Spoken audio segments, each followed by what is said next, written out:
తల్లికి వందనం కింద మరి 87,41,885 మంది పిల్లలకి ఇవ్వాల్సిన డబ్బు అత్య దూరం మాటలు మాట్లాడారు అధ్యక్ష. ఎందుకంటే 86 లక్షలు అన్నారు, అది ఎక్కడి నుంచి వచ్చిందో ఆయనకు తెలియదు అధ్యక్ష. 79,51,903 మంది విద్యార్థులు యూడైస్ లో క్లాస్ 1 టు క్లాస్ 12 ఎన్రోల్ అయ్యారు.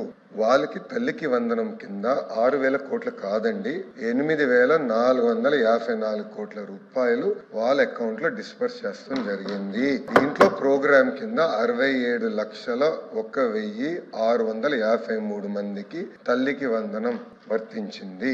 మీరు ఇక్కడ చూస్తే అంటే యూడైస్ లో ఎన్రోల్ అయిన వాళ్ళు అర్హులందరికి ఇస్తాం జరిగింది 84.27%. ఇప్పుడు మీరు అడిగారు, మీరు అమ్మ ఒడి కింద ఎవరెవరికి ఇచ్చారు, ఎంతమందికి ఇచ్చారు కూడా వివరంగా నేను చెప్తాను. ఆనాడు యూడైస్ లో 81,72,224 మంది ఉంటే మీరు కేవలం 42,33,098 మంది అంటే 52% మందికి మీరు ఇచ్చారు.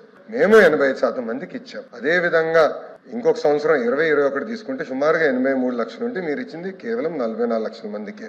21-22లో 82 లక్షల మంది ఉంటే విద్యార్థులు మీరు ఇచ్చింది కేవలం 43 లక్షల మందికే. 2022లో 22-23లో 80 లక్షల మంది ఉంటే మీరు ఇచ్చింది కేవలం 42 లక్షల మంది అంటే 52% మందికి మీరు ఇష్టం జరిగింది, పిల్లలకి మీరు ఇష్టం జరిగింది. కానీ ప్రజాప్రభుత్వం ఇచ్చిన హామీ మేరకు 84.27% మేము అందజేస్తాం జరిగింది. మీరు కొంతమందికి పడలేదంటున్నారు, దయచేసి అక్కడ తల్లికి వందనం అని అడగండి, చెప్తారు. పడలేదంటే వివరాలు పంపించండి sir, we are willing to correct, no issue.